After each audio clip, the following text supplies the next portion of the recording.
Welcome everybody to our very first MineHers Workshop, Navigating Relationships as a Woman Creator. Let's get something out of the way before we begin with this workshop.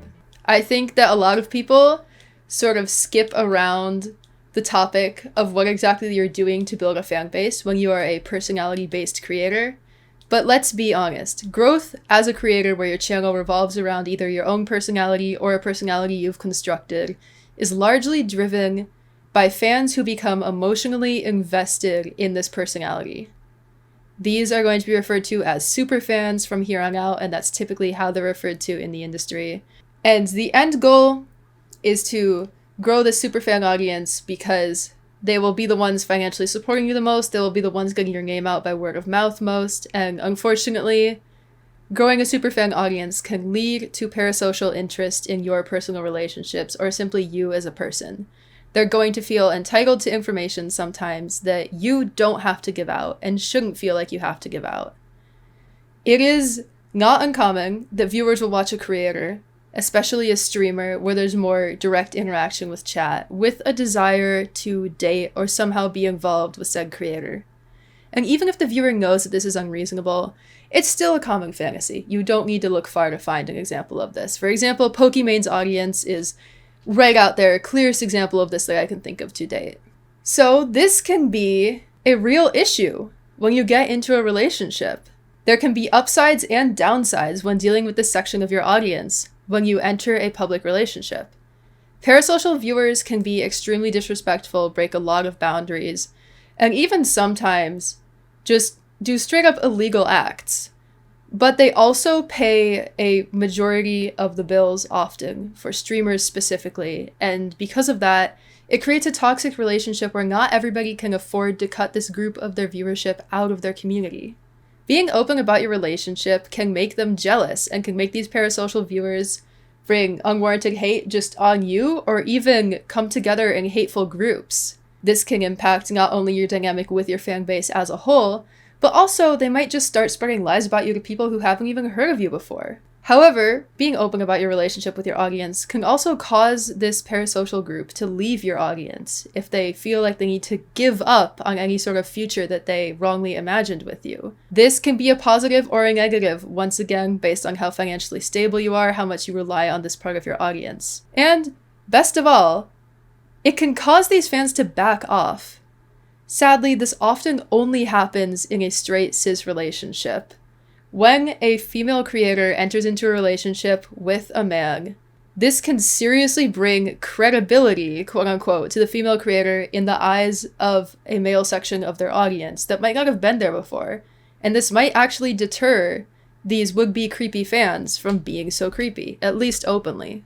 However, there's not just going to be fan base and public disadvantages or advantages to entering into a relationship. It has been studied and found that in traditional jobs, coworkers and bosses can be more likely to expect a woman to lose ambition or time to dedicate to said job after they show dedication to a romantic partner, as opposed to what they would expect of a man in the similar position. This is correlated with the Western societal expectation that women will dedicate themselves largely to their romantic partner or quote-unquote family future, and because of this, dedicate themselves less to work.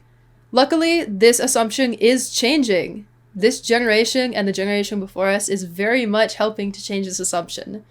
But at the moment, in at least North American society, women are often expected to forego lifelong ambitions in favor of settling down at some point in their lives, and entering a relationship is a warning sign to this. This can even impact female creators in the creator networking space and something that's not a traditional job. You might still be assumed to be less dedicated now that you've entered a relationship. Because of this, you're going to have to fight harder to even be seen as a creator, and you're going to have to fight harder to be invited to events and creator spaces. However, there are instances in which you're not going to have to fight harder to get into networking spaces and events, and this isn't necessarily always a good thing. If you're dating a larger creator than yourself, there's going to be nasty assumptions made about you, both within fan bases and sadly within the creator community. We all know the quote-unquote gold digger stereotype where somebody is only with another person romantically for some financial or networking benefits of being with that person, and Those accusations get thrown around a lot when a creator is dating another more numerically successful creator. This is, irregardless of gender, still happens. This becomes especially true when both creators are in the same niche. And same niche inter-creator relationships can lead to a serious power imbalance, especially if the larger creator's a part of big projects and spaces in the niche and the smaller creator's trying to get into those spaces. If you're that smaller creator, you're going to have to make the decision, are you going to enter this space knowing that you might be accused of using your partner to get into it, or are you going to limit your networking opportunities just to not get these accusations? That being said, that's why a lot of inter-creator relationships aren't public or are only public to a certain extent.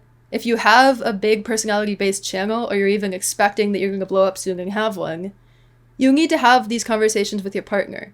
You need to figure out what level of publicity, whether it's just being public to other creators or just to your close friend group or being public to your entire fan bases, is going to work for you both. And if you're a woman in a relationship with a man, you need to be aware that sometimes the man might not have thought as seriously about the repercussions of going public, because oftentimes it's just not going to affect him as much.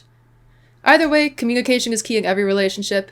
It's true here too. Talk this out and it avoids an awkward conflict. That being said, if you choose to keep your relationship private, to either not get accusations or to not have your networking opportunities messed with, or just to not unleash a creepy side of your fan base, never, never, never let the person you're dating use this privacy as an excuse to keep the relationship entirely secret. There should always be somebody who is well aware of your relationship, ideally multiple people, because unfortunately, it's not uncommon for relationships to be abusive, and something the abuser will do is attempt to keep the relationship entirely secret, to isolate you from that support network that you might have been able to have otherwise.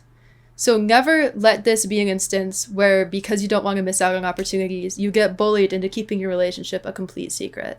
So let's say you're keeping your relationship secret. What if it gets leaked? There's a lot of instances in which it might get leaked. You should respond differently depending on whether it's a fellow creator leaking it or whether it's a fan leaking it. But honestly, to be ready for this, you just need to have that conversation with your partner ahead of time.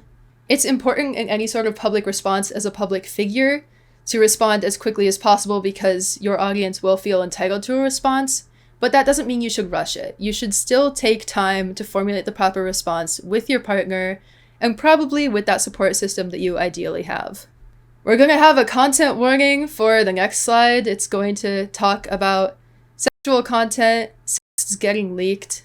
That being said, what happens if your sex get leaked? Non-consensual distribution of pornographic content for purposes of humiliation or discredit does fall under the legal definition of revenge porn. That's true for images and videos. However, screenshots of just sexually charged conversations are in a little bit more of a gray area.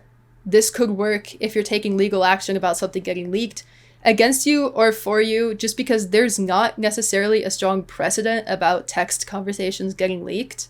But it's still close enough to the definition that you can deter somebody from leaking this usually, or just have somebody take the leaks down by explaining that it is super close to the definition of revenge porn.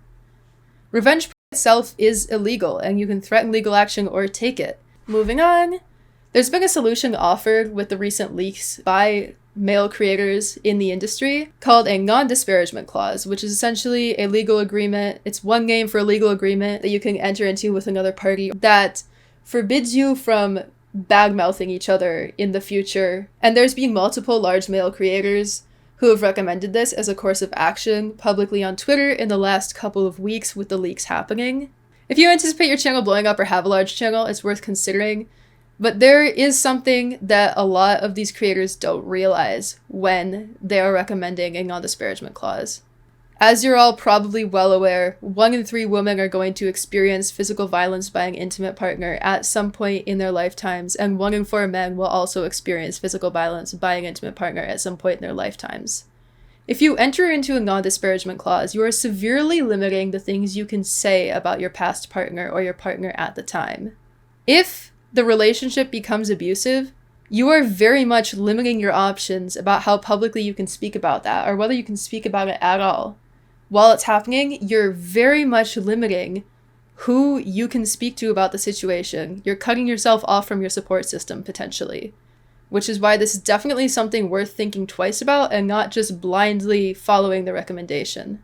I think that it's not at all the fault or malintent by any of the male creators who have been recommending this. I think it's just genuinely something that some of these creators might not have thought about. Physical violence is still very much a taboo subject. Domestic violence is a super taboo subject in a lot of society, but especially for men. So I don't think there's any malintent at all by these male creators recommending this, because it's not something that they're going to be thinking about. It's not something that's being talked about. Moving along, let's talk about financial disparities in creator-to-creator relationships, and also just relationships where one person is a creator. Being a creator adds another layer of complexity to this situation, because as a creator, typically, your income is not going to be the same from month to month. You're going to have high months, you're going to have low months. If you have a partner who has a more conventional job, possibly a 9-to-5, where there's an expected pay every single month, it's still a conversation worth having, but at least there is that line of constant support. But if you're both creators, you need to be very careful and communicate about the fact that you might both have a bad month at the same time. Neither of your income are guaranteed at all. Moving on, what happens if you break up with your partner? It's not necessary to make a public statement, especially if your relationship was private, unless there are other circumstances in the relationship that would require you to be public about it now. If your partner was abusive, assess to whom this should be made public, because unfortunately, people don't always believe victims. You have to be very careful about what you're saying. If you're saying it within just the creator community or publicly, it is something that you should always have a support system to talk about, because every situation is going to be different. If your partner starts publicly disparaging you, you're going to have to respond. You should formulate a response as quickly as possible, but also don't rush it. Ideally, like I said, you should have a support system for this. Key number one takeaway I want you to have from this is that you need to have a support system, and you shouldn't let your creator status or your partner's creator status allow for this to become a completely private relationship. If you do have to make a response, never take images or texts out of context, even if it doesn't make the other person look bad. Any lack of provided context is going to make people suspicious and skeptical. You should always be able to provide context for everything that you're including in your response. Also, please do not delete all of your DMs with your ex-partner. There are a number of ways to find closure after a relationship, and deleting evidence of any abusive behavior or just evidence of the relationship at all is not the way to do it. Something I did once is the only thing I had left over from my ex was a pair of his socks, and so I made a bonfire and I burnt his socks, and that worked really well, and I didn't have to delete all my DMs with him. What I'm saying is you can get creative and do things that are not harmful to you or to your ex-partner in the long run. We're going to be discussing a little bit queer relationships and platonic partnerships now, because unfortunately, your fan bases aren't always going to hold your values. Entering a queer relationship of any sort, entering a platonic life partnership, anything that is not a cisgender relationship with a male, might not be perceived, usually won't be perceived the same way as entering what people will sometimes perceive as the quote-unquote standard relationship of a man and a woman. It's usually not going to deter stalker fans in the way entering a straight relationship often does. Having a man backing you up can make a huge difference from my own experience in how you're treated by people around you if you're a woman. It's an unfortunate truth. And you have to be aware and not expect the same benefits that that relationship might have provided if you're entering into a queer relationship. That being said, we are going to open it up to discussion about any of the points here. If anybody has anything to say, then in a couple of minutes, feel free to unmute or just type in the workshop chat. If you have any questions about this, anything I can improve, any comments, obviously it's been the first one. Chifoy on Twitter, Chifoy on Discord, chiffymix@gmail.com. Our next presentation is going to be on niches, what type of content you should make, the benefits financially and socially of making certain types of content, balancing that with what you want to do with content and what you're going to enjoy.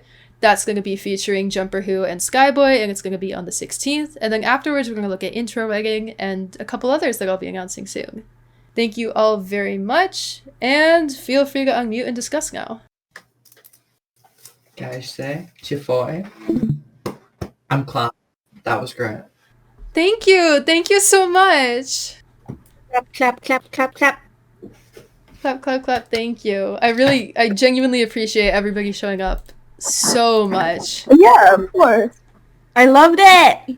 Thank you. Yes. I consider myself to be rather like private with my relationship because I'm like in a relationship with that I feel like if I talked about it publicly, then there would be a lot of confusion because I'm in a relationship with somebody who isn't a creator and who is a cis man.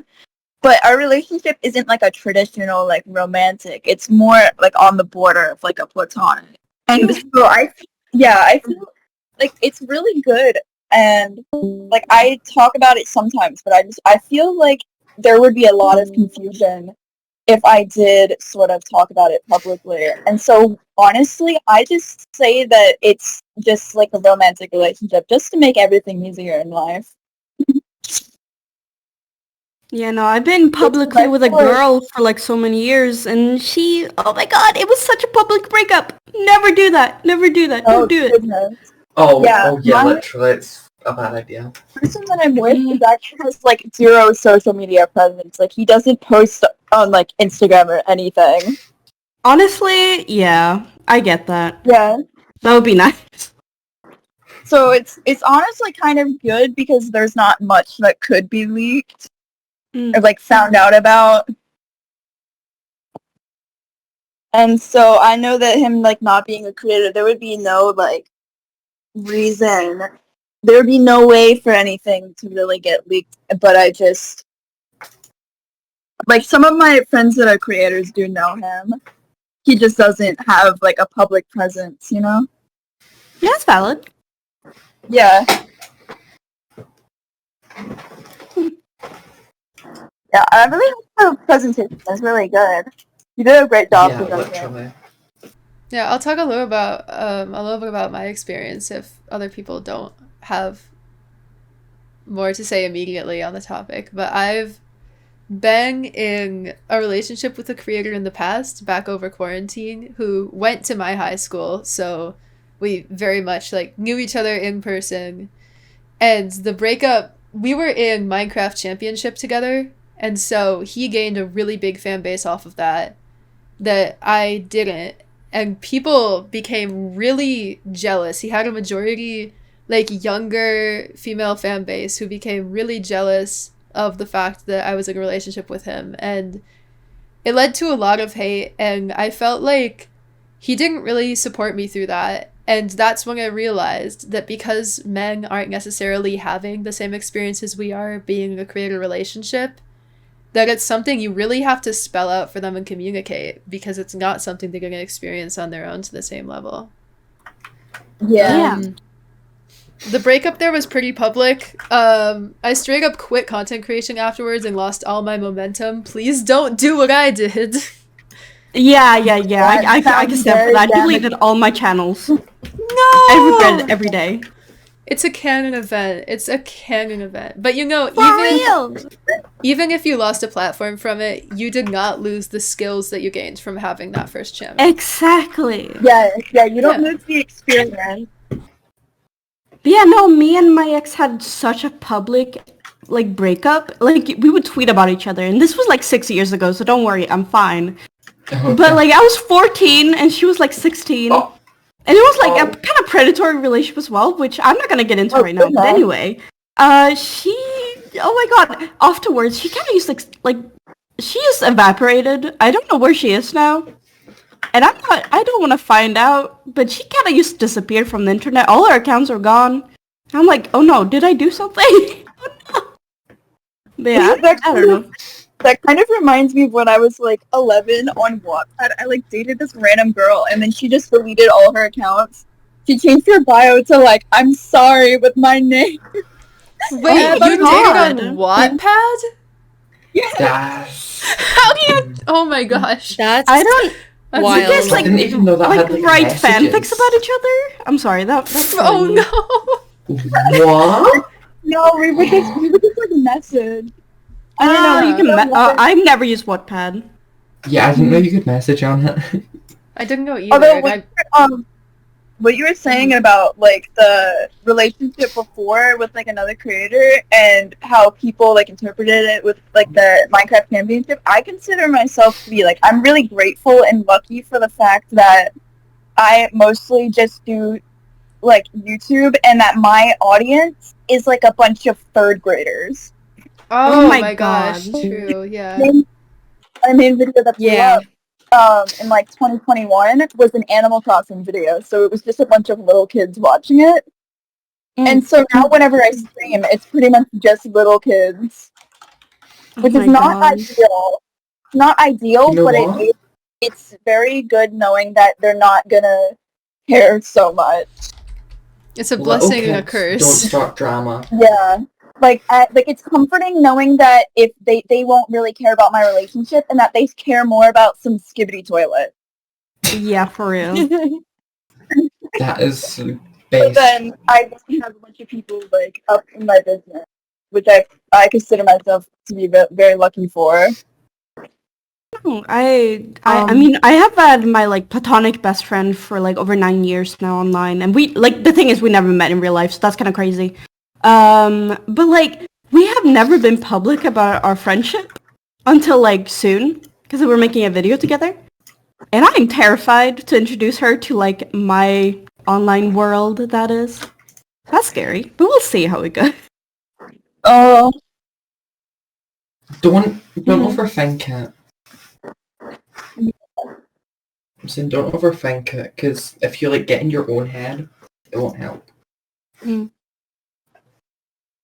With the dating a bigger creator point, or even like a bigger person, more well known in the community, how do you deal with the thing that happens often where it's like, oh, this is so and so's girlfriend?